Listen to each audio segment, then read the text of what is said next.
Okay, let's go ahead and get started. Welcome, everyone. It's great to have you join us this morning. It's my pleasure to introduce Caleb Quaid with Regenerative Shift. Many of you know Caleb. He was previously worked with the Tampa Bay Buccaneers for 12 years.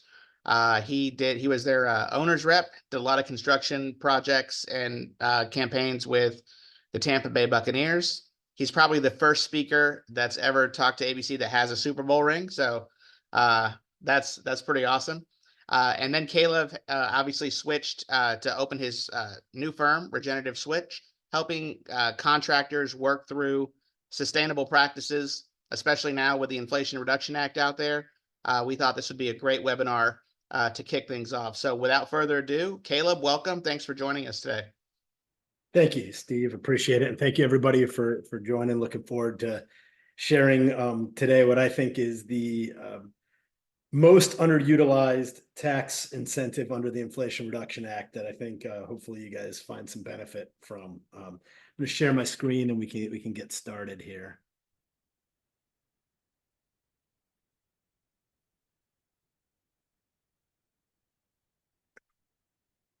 That should be up. Does everybody see that? You're good. We're good. Awesome. Well, gonna start with a little bit of an outline of what we're talking about today. So I'm going to give a little bit of introduction on myself, which Steve already kind of touched on some, and then with regenerative shift and what that means. Give an overview of the Inflation Reduction Act and the overall program that comes from it, and then spend most of our time on 179D, which is the energy efficient commercial buildings deduction. Doing a deep dive into it, and then a couple key points at the end that, if I don't drive home before, really highlight on how there can be some strategic planning opportunities with it. And then if there are any questions, very much open to that. Overall, 30-40 minutes, and then any time for questions that you may have. Let's see. Is this? There, that's better. So I am, as Steve mentioned, I've formed Regenerative Shift in 2021. And we provide holistic environmental consulting to businesses, and then recently to a school system, and having some conversations with municipalities about different scales of how do we approach from a systems perspective, how to to manage our projects and our properties in stewardship with earth. And I'll touch a little bit on that in a second, just because that can be esoteric.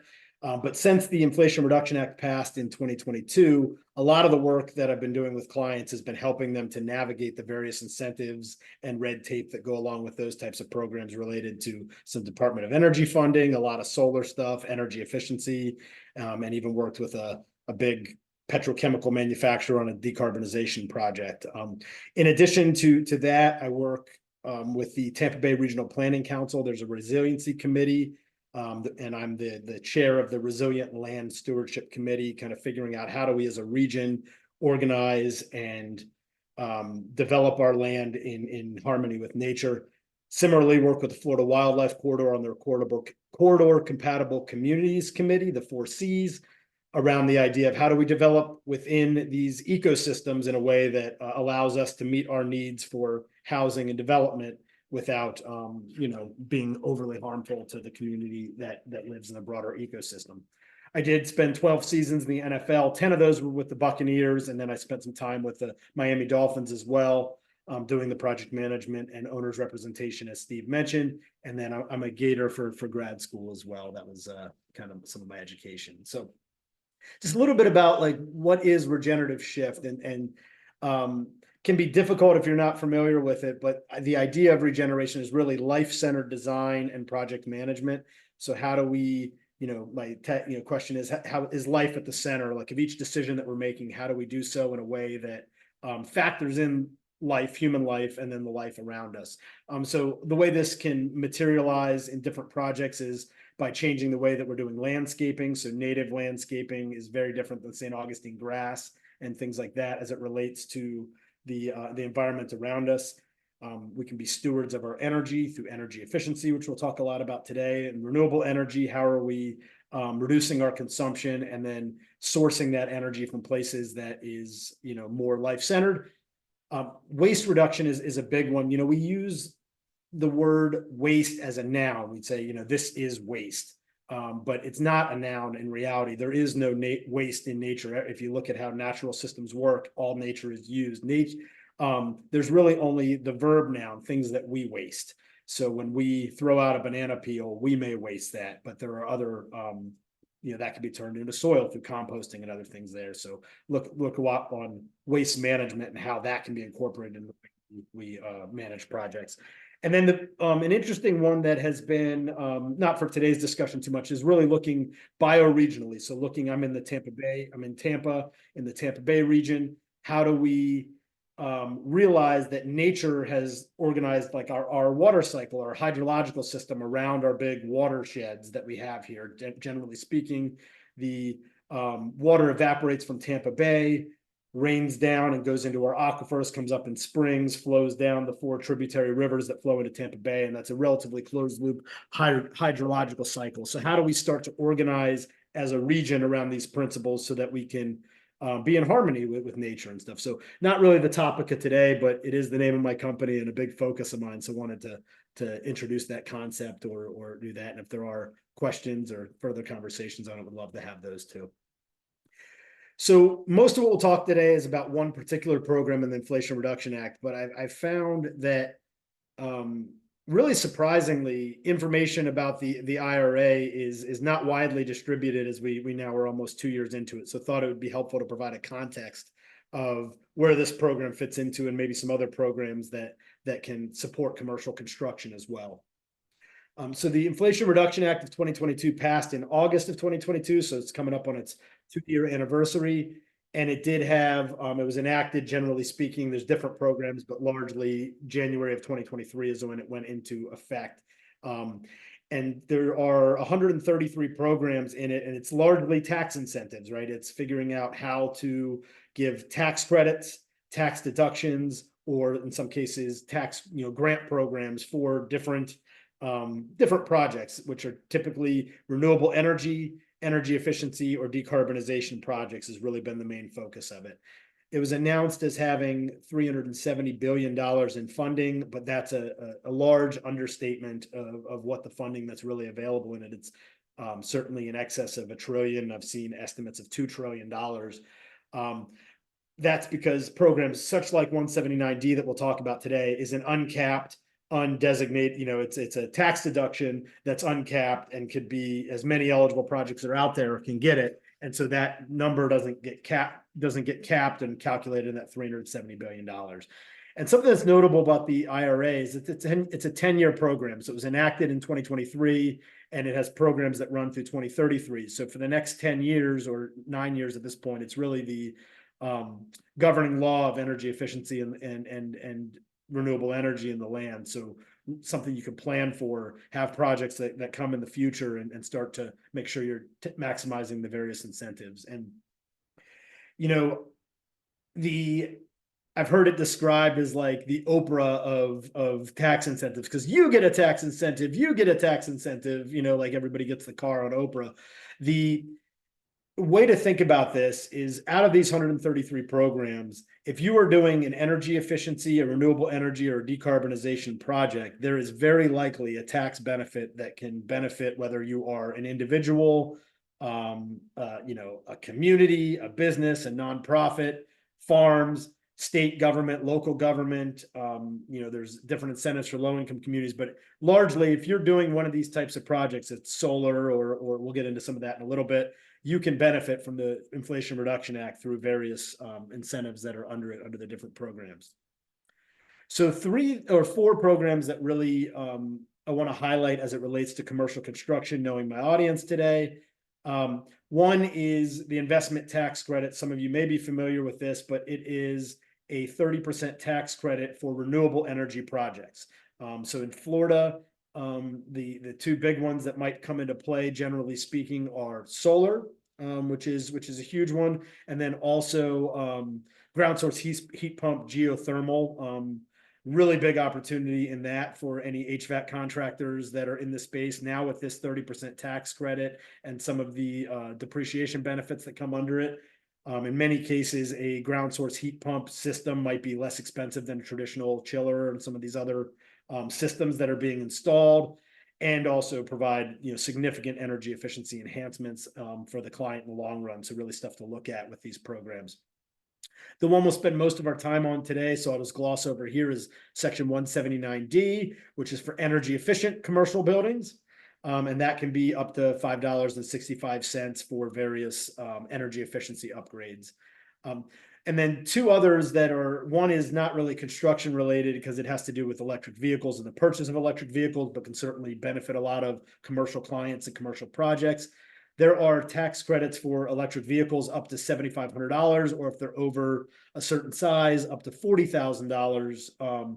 In some cases, eligible for direct payment to entities like I'm working with a large school system right now that has 20 electric buses they purchased in the last year. They're going to get $800,000 check from the IRS for these buses in a few months once all the paperwork gets filed. And then additionally, this is construction related. If you are installing EV charging infrastructure on these projects, this is geography based. So some census tracts are eligible and some are not. But if you're working on these projects, there's a potential for a 30% credit up to $100,000 for EV charging that goes into these projects that you're doing as well. And I touched on it, and it's the little asterisk at the bottom for 3 of the 4 programs, not for 179D. I'll get into the difference with that later. But 3 of these under the Inflation Reduction Act are now eligible for direct payment to non-tax paying entities. So government entities, nonprofits, universities, churches. If you're doing any of these projects, these folks that were typically ineligible in the past, if they did a solar project, a tax credit was useless to them. And so they had to do these complicated PPAs, or often you either not do the project or just do it without the tax incentive. Now they can get direct payment from the federal government for doing these projects through this direct pay clause that's in there. So really a game changer for many, many different types of projects that before the Inflation Reduction Act were not eligible, but now can get huge incentives on that. So just that little overview. Again, happy to answer questions or talk more about it. But most of what we're talking about here today is Section 179D, the energy efficient commercial buildings deduction. So I'll give a little history of this. So broadly speaking, it's a federal tax deduction. So it's not a credit, it's a deduction, meaning that whereas a tax credit, if you get a 30% tax credit for your solar project, that tax credit, whatever that dollar amount is a direct reduction of your tax liability. So if you get a $10,000 credit, you get $10,000 off your taxes. Whereas if you get a $10,000 deduction, that reduces your taxable income by $10,000. Typical corporate tax rate is 21%. So important to note, that when it's all said and done, deductions are not dollar for dollar. They reduce your taxable income, offset that income. But it's the way that it works is the tax deduction for energy efficiency relative to an applicable ASHRAE code.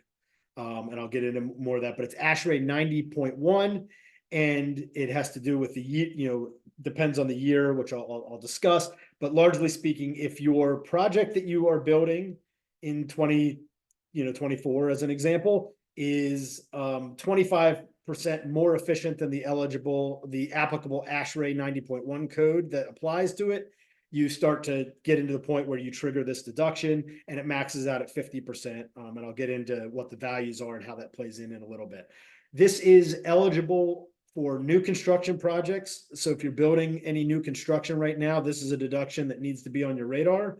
And it's also for major renovations. It is whole building based. So if you are, upgrading the lighting in one room of a building, that might not be the best case for it. But if you're changing out all the lights in the whole building, that would work very well for this deduction. And this applies to commercial buildings, manufacturing, warehouses, hotels can apply for this. A really interesting one is parking garages. For any project that has a parking garage, that is a standalone building as it's under this code. And really the only thing that energy efficiency wise, that's typically in a parking garage is the lighting. So very, very high likelihood of qualifying in most cases for the maximum benefit under this for a parking garage. So any of these structures can be something that is interesting to look at. Also, multifamily housing that's 4 stories or above can qualify for this deduction. If it's 3 stories or below, there's actually another program, 45L, that is for residential and low rise buildings that works differently than this program, but there's also efficiency stuff for that as well. The Section 179D deduction was enacted initially in 2005 and has been modified a couple times over the years, and was recently in 2022 greatly enhanced under the Inflation Reduction Act. So some of the key modifications of it with the IRA in 2022 is it essentially tripled the deduction. So in the past, some of you may be familiar with it. It was up to $1.80 a square foot was the maximum deduction, and you had to touch 3 different systems to even get 90%. You had to touch the lighting, the HVAC, and the building envelope in order to qualify for the $1.80. It was 60 cents per system. Well, now it's $5 for the whole building, really tripling the overall benefit, but also making it so that if you touch one system, it can trigger an event to evaluate the whole building. So really, really opens this up in major ways, starting with being triple the deduction that's available. It's inflation adjusted, so a lot of what you'll see in this presentation has to do with $5.65 a square foot as a maximum benefit. One benefit of high inflation these days is the inflation adjustment to tax deductions is high. I don't know if that offsets some of the downsides of it, but for 2024, a project is eligible for up to $5.65 a square foot based on that inflation adjustment. Another big element that changed under the Inflation Reduction Act to 179D is who is eligible, expanded eligibility. So previously, commercial building projects and then designers of projects for federal, state, and local government and tribal entities were eligible. Under the Inflation Reduction Act, 2 new big buckets were added. One was real estate investment trust projects, which if anybody's familiar with these are typically huge, large square footage. That real estate investment trusts are these publicly traded, indexes on the stock exchange, typically really, really big money, trillions in assets across the United States. May not apply unless you're in that specific space. If you are, we should talk. But something that applies to many, many more smaller scale projects it now includes eligibility for the designers or design build contractors for nonprofit and other tax exempt entities. So this now, if you're building a church or doing a renovation to a nonprofit hospital, working with school systems, working with colleges, universities, other nonprofit organizations, and you're doing an eligible design activity related to those. So if you're just a contractor that is bidding exactly what's bid and you have no control over the design, might not apply to you. But if you are an architect, an engineer, a design build contractor, even a design assist contractor, if you are a creator of the technical specifications of the energy efficiency system, I've seen writing a sequence of controls for control systems be eligible for being able to get this deduction. And I'll talk more about it, but really opens up a lot of the folks that are doing government and nonprofit work in order to be able to benefit, in some cases, directly from these tax deductions. Another big change that they did is it used to be you got the deduction once on a building and that was it. Now you can get it every 3 years if it's a taxable project, or every 4 years. So if you make an eligible upgrade to the energy efficiency of a building, that triggers the total calculation. If that is eligible for deduction, you can get that every 3 years or every 4 years, depending on the type of project. And then the last major modification, and this one is put some more work on contractors. It's some of what I'll talk about later today. But this now added that projects, in order to maximize this deduction, need to meet prevailing wage and apprenticeship requirements. So this is one of the big key takeaways as we're talking through this today, that I would recommend that you evaluate how your firm does as it relates to this, is understanding prevailing wage and apprenticeship requirements. They are now a big part of this. So in order to qualify for the 179D deduction, you need to have a triggering energy efficiency upgrade to one or more of these three building systems. So either interior lighting, so if you just retrofit the lighting in this, or building new and have lighting elements to it, which probably every building does, that can be a triggering event. An upgrade to the mechanical system, hot water systems. So this can be really amazing because there's a lot of 20-year-old chillers that are out there that you might be an HVAC contractor coming in and just doing a replacement of something that is now obsolete and needs to be replaced under a normal replacement cycle. Well, that could be a triggering event and can trigger the whole building to look at this. And so if that building already has LED lights in it, maybe this building is already efficient enough. You're adding your more efficient energy, your HVAC system that could trigger potentially a major benefit for your client. And then also building envelopes. So if you're replacing a roof with something that's more efficient, insulation, things like that, that can qualify.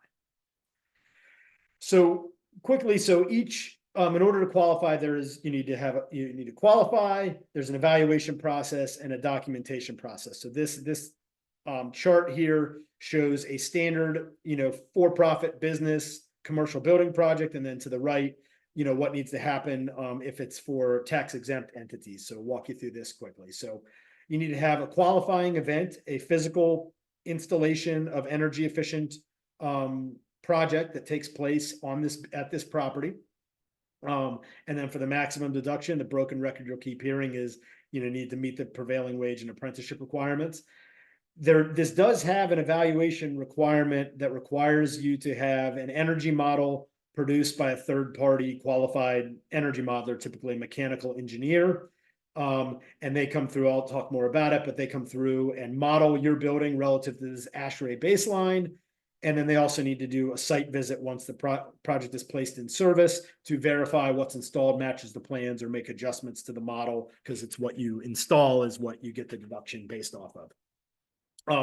And then on the documentation side, the building owner that's doing this project would need to, show proof of ownership of this building.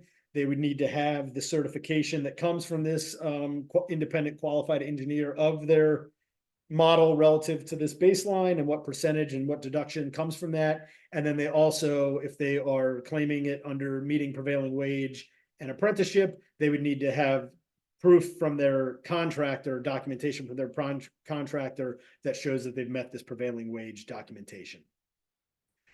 For designers of government and other tax exempt entities, you need to be, the triggering event is you need to be the designer of the technical specifications related to an eligible energy efficiency upgrade to a building that ultimately happens, right? So it's not just designing it, it's designing something that happens. And that would then be the triggering qualification for you to potentially be able to be eligible for this deduction. The project of evaluation is the same for this type of project. You would need to have a third-party engineer do the energy model, figure out what that percentage is and certify it against that percentage. And then the big one for this, the difference is the building is what's eligible for the deduction. The building that has this energy efficiency upgrade to it is what's eligible. But as the client in this case is not eligible to benefit from the deduction as a non-taxpayer, they can allocate that deduction via an allocation letter to one or more eligible designers. They can split it differently. They can be really strategic with it on their side. And some of the discussions, I'm working with a large Florida school system right now. And one of the main things that we're looking on is how they can be strategic in how they allocate these letters to contractors so that they can share in the savings with the contractors and designers that they're allocating this deduction to. But regardless, you need to be allocated this deduction from the eligible entity. And then that would be part of your tax portfolio that would go in to allow you to claim this deduction. You would also need to get the certifying report from the engineer and then document the prevailing wage to get the maximum benefit.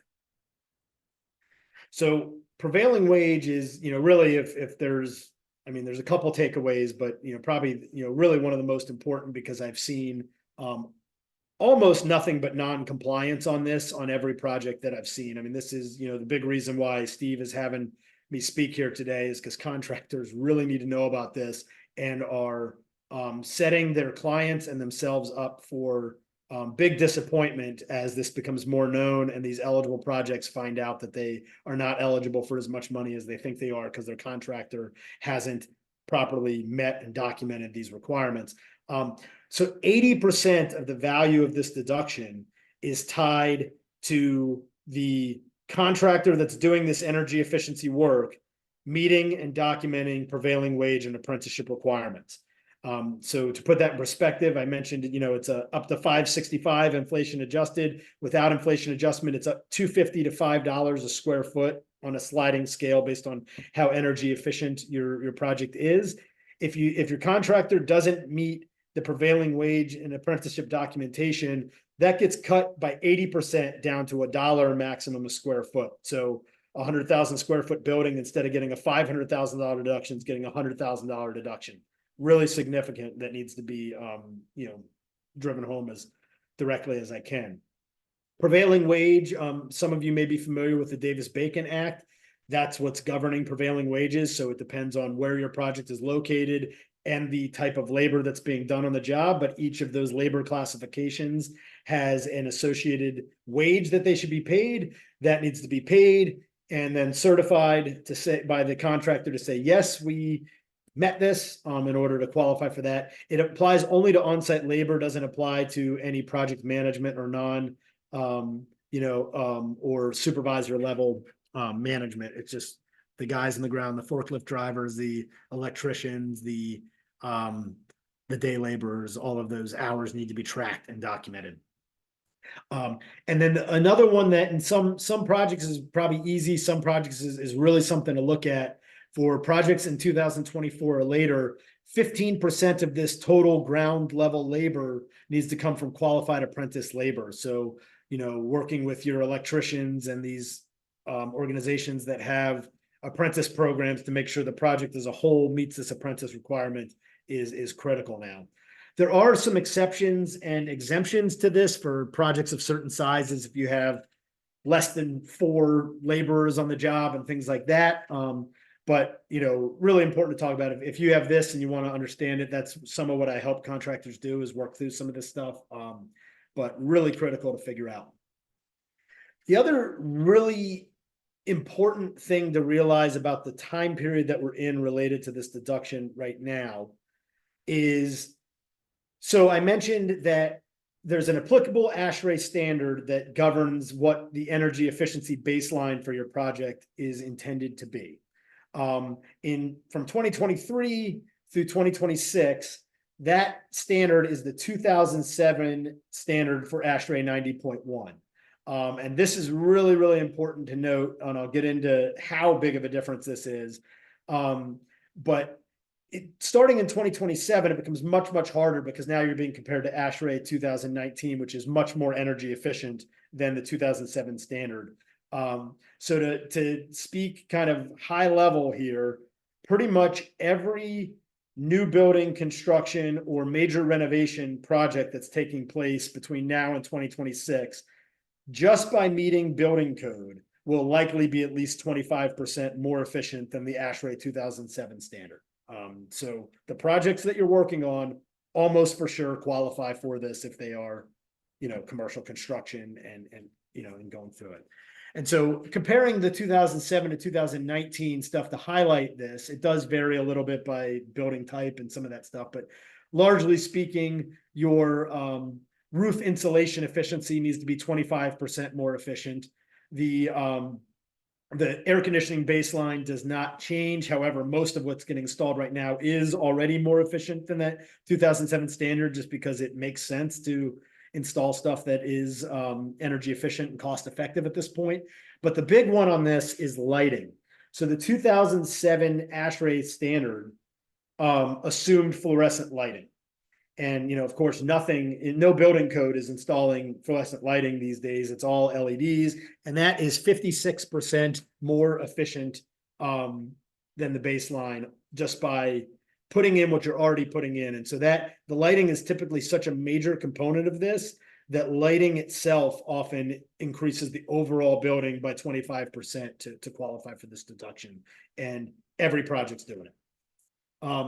So in order to evaluate just really quickly, so you need to do energy modeling. Typically, you'd have an engineer that's coming through. If you're not familiar with it, they're using one of these energy modeling programs.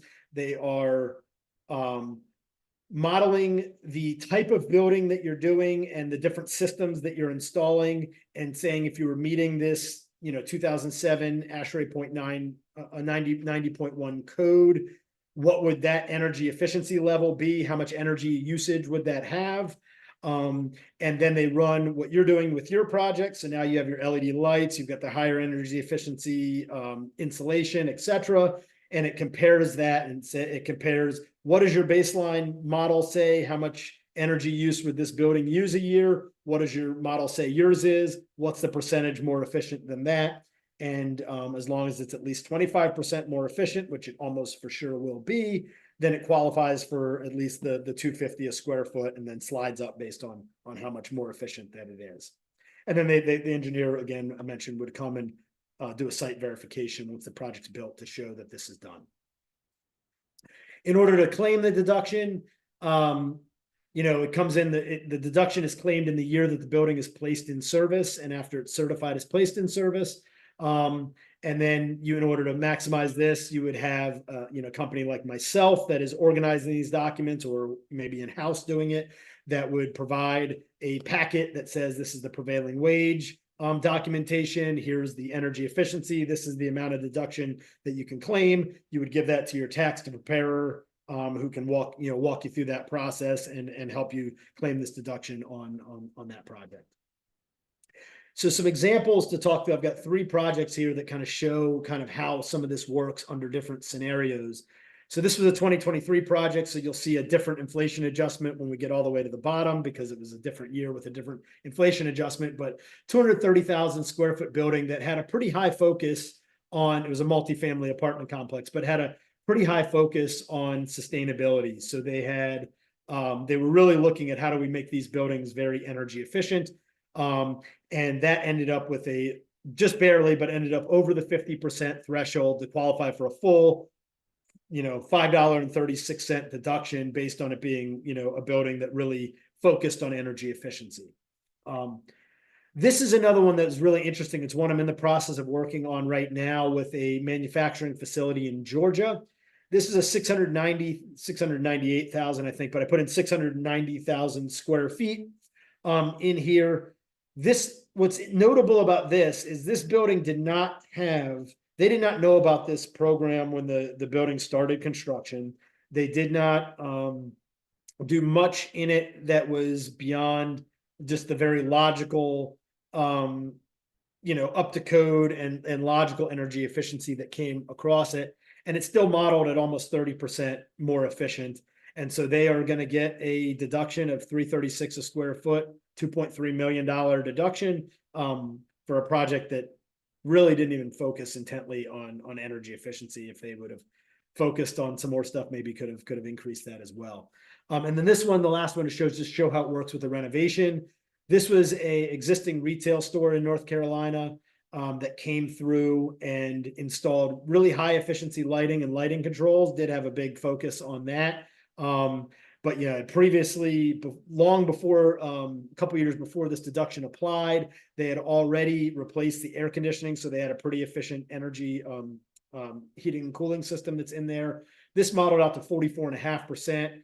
And again, 2023, so a different inflation adjustment, but got them $128,000 deduction on top of the savings they're going to get from this energy efficiency upgrade that they're doing. So really pretty big dollars here in many cases. So moving on to, kind of just to further drive home 3 specific opportunities for contractors and designers to be done.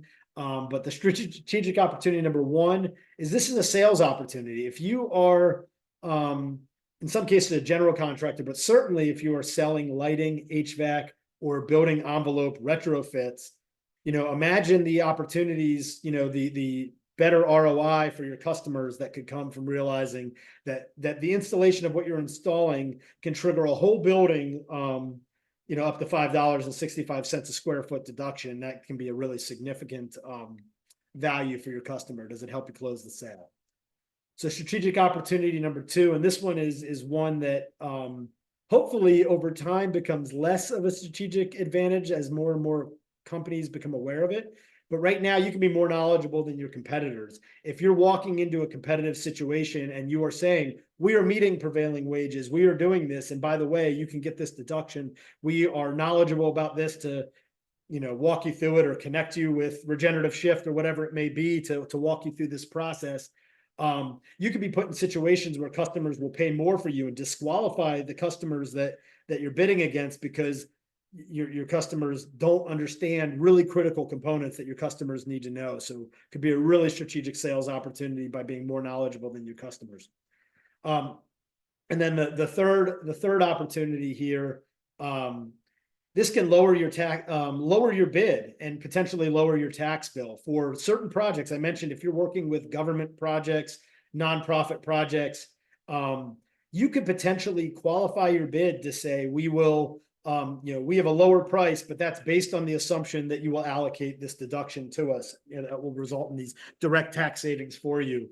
And I think we all know how important having a lower bid can be in those types of situations, particularly for public projects in many cases. So really big strategic opportunity for those that it's kind of almost sad that we're a year and a half into this program and it's still early enough to be able to take advantage of this, but that's where we are. And so would certainly recommend that those that are picking up what I'm putting down start to take advantage of this. So just the kind of last thing here, like as it relates to this type of stuff, kind of the services that we provide.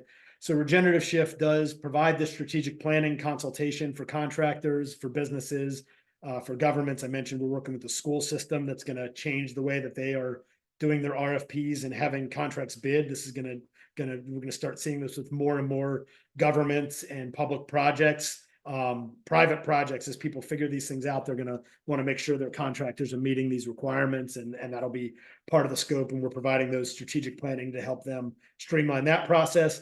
We can help on the prevailing wage and apprentice compliance side of things to help figure out what you need to do to make sure that works and make that easy for you. We work with engineers. If you have an eligible project that wants to go after this deduction, we can provide all the documentation and make it turnkey for you so that you can figure out what you qualify for. A big one, we can help you to see how the project you're doing may fit into other Inflation Reduction Act programs. In some cases, if you've got these EV charging stations or renewable energy components of this, they can qualify for more deductions that, sadly are largely still getting figured out. And then I mentioned at the beginning here, kind of broader outside of the tax incentive side of things, but these projects are all happening within a property that has some level of living ecosystem within it, within a broader context of the region of, in Tampa Bay or wherever the projects are being built. And all of these need to fit into how do we manage our land and water and our resources, our waste more efficiently. And a lot of that is really tying into my passion and some of these things that would love to help out with on some of your projects as well. With that, we've got quite a bit of time left here. I don't know if there will be questions, but very open for questions and talking through this for anybody that would be interested. I'll stop sharing here and open it up for any dialogue. Caleb, this has been great. A lot of quality information that that you let us in on. One thing I will say is ABC's apprenticeship program does qualify for all of these. We have a Department of Labor and Department of Education here in Florida qualified plan. So thanks for bringing that up. I think, all of our contractors who deal with our apprenticeship program know that this is an opportunity to take advantage of, investing in apprenticeship, right? So, you have the opportunity to be able to be part of some of these savings for owners as well. So we'll open it up the floor to any questions that you guys might have. We have plenty of time, so ask away. You just unmute yourself and introduce yourself.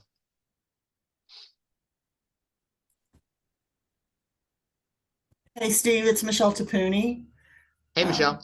hey, Caleb, thank you for the presentation. I do have a question if we're not the prime on the project, what is the hierarchy for, is it whoever comes in first to get uh, the tax break, or does everyone have an opportunity that was on the project? Is the project for a non-tax paying entity like government or nonprofit, or is it for a for-profit business? Well, it could be both. It could be either for possibly a school project, but it could also be a for-profit. Yep. So if it's a for-profit project, there is no hierarchy. The deduction would go to the for-profit, the client that is the building owner. So if it's a just standard, commercial building that's getting built, the deduction stays with that client at the end. Now, a lot of the compliance requirements fall on the general contractor and then down the hierarchy to the subs to document and do that. I'm sure that's going to be a increasing focus of general contractors as part of their construction management fee, is making sure that they're managing that. For non-profit, for government, for a school, as you mentioned, that the hierarchy is determined by the school system, and they could you just have to have an eligible design element. So if you are what type of contractor are you, Michelle? Mechanical. Okay, So we'd be changing chiller change out would be something. So if you have, and a lot of times it will, but if you have some form of design assist of designing the sequence of controls or designing the system and how it works, doing some type of technical specifications as it relates to that energy efficiency system, that would make you eligible. And then how that how that deduction gets allocated would be dependent on how the school would decide to write the allocation letter. And so what I'm seeing and what I'm advising to the school system I'm working with is to do that up front as part of the bidding process, to really streamline out who's going to get this deduction and how it's going to get done, so that the general contractor, the architect, the subcontractors can plan and adjust their bid price to be reflected by the fact that they're going to get this tax deduction at the end of the year that has a significant value to them depending on what it is. But that really would result there. So if you're working from if you are saying I'm a sub to a GC on a school project, I think it would be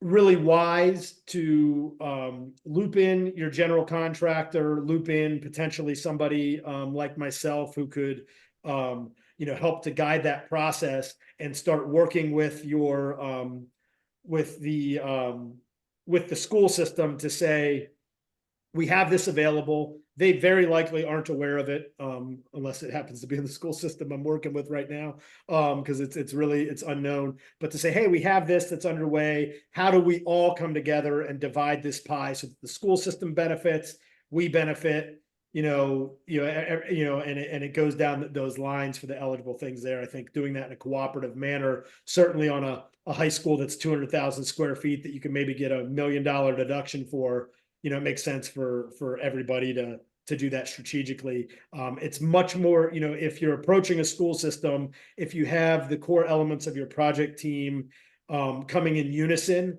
and saying, this is our idea and this is how we can share the money with you, and it's found money for the school systems, I think they're pretty favorable to that. They can be, if you're cutting through the process and trying to do something that your general contractor doesn't know about, that's probably raising red flags to the school system and might limit the trust that they have in that process. What is your experience with what's the incentive for the school system to not just keep the whole allocation? Well, they can't keep the whole the school has no incentive to not write an allocation letter, because the school cannot directly benefit from it. The only way they can benefit is from writing that allocation letter to one or more eligible entities that can benefit from them. And then presumably, because they have that leverage, how I'm advising my clients on it would be that they use that leverage to,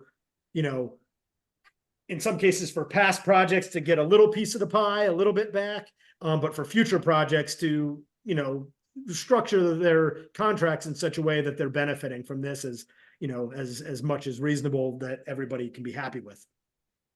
So sorry, one last follow-up then. If the school system is on board for writing the allocation letter, then I guess this is more about us. If we're not the prime, which a lot of the school systems want a CM in place. So a lot of that's gone away. But if the school system agrees to it, then it's something between them and the CM to agree and contract whether, if they get the allocation, that they could do something with the school system coming back from the CM to the school system.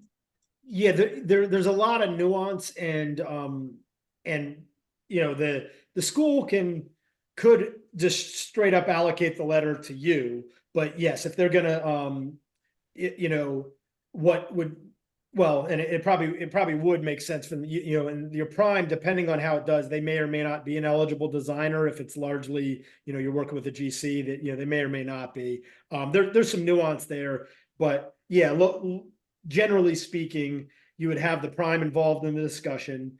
They would, you know, it would be, you know, a change order or something that goes back to the school system to give them some level of discount in exchange for this letter. And then if that tax deduction is being allocated to your firm, you would be, you know, providing probably the majority, if not all, of that change order money back to the school system, because you're the one that benefits from it. Does that make sense? Okay. Yep, that's very helpful. Thank you. Any other questions? Caleb, just thinking out loud here, being with, you know, with my, you know, knowledge of the school systems, this could be a potential, a real good benefit for charter schools as well, correct? Yeah. That have to, you know, overhaul facilities, build new facilities. They're the ones that are usually limited when it comes to, you know, building resources. So this could be a potential boon for them if they structured it right. Yeah, it could be. And then what I would say, you know, maybe to Michelle or to anybody here, start to look at the technology of ground source heat pumps as it relates to school as well. There's the Department of Energy has been publishing some information, and typically those are now less expensive for schools. You know, they have, you know, you can get into, you know, however, whatever arrangement you make with the school, but yeah, they could benefit from lower costs from, they could get direct payment from the federal government on, you know, on some of these systems if it's eligible, and also have this allocation letter that they can push on. It could be, and get the benefit of, you know, 30 years of higher efficiency, lower electric bills that come from it.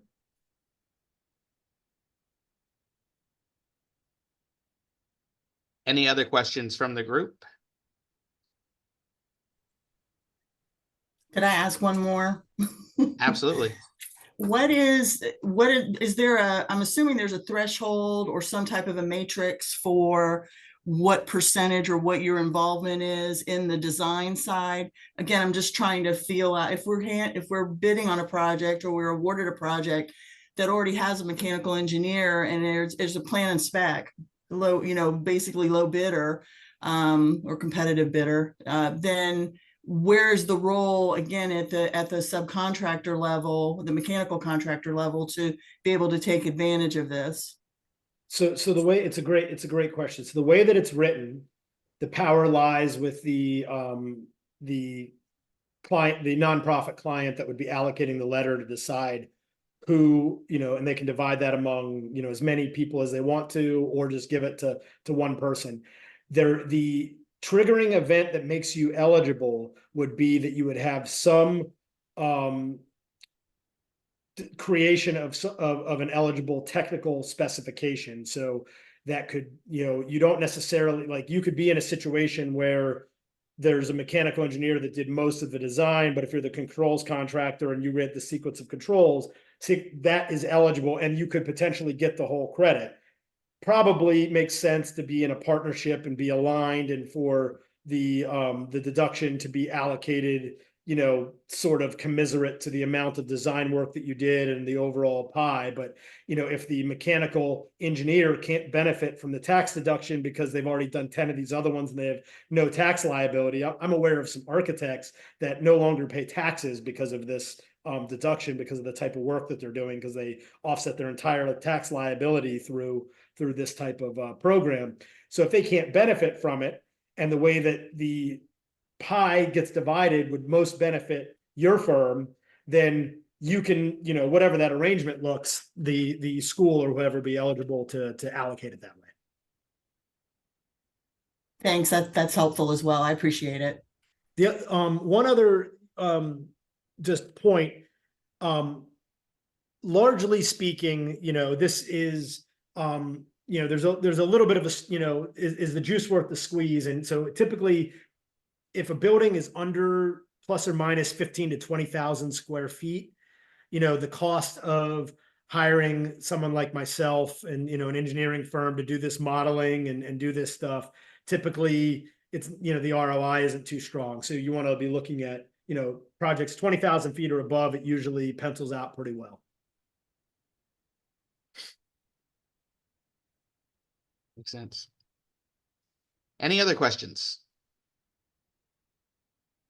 All right. So Caleb, I know they're going to ask, can you make your presentation available that I can email out to everyone? Sure. Awesome. Well, if there are no more questions, unless you have any, Vincent, did you have a question? I think somebody go off mute.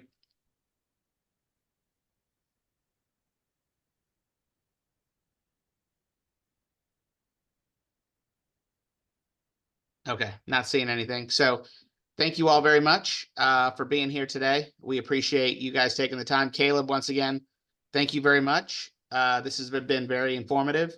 And if people want to get a hold of you, we'll make sure we send them your way. This is a very beneficial presentation. So thank you guys very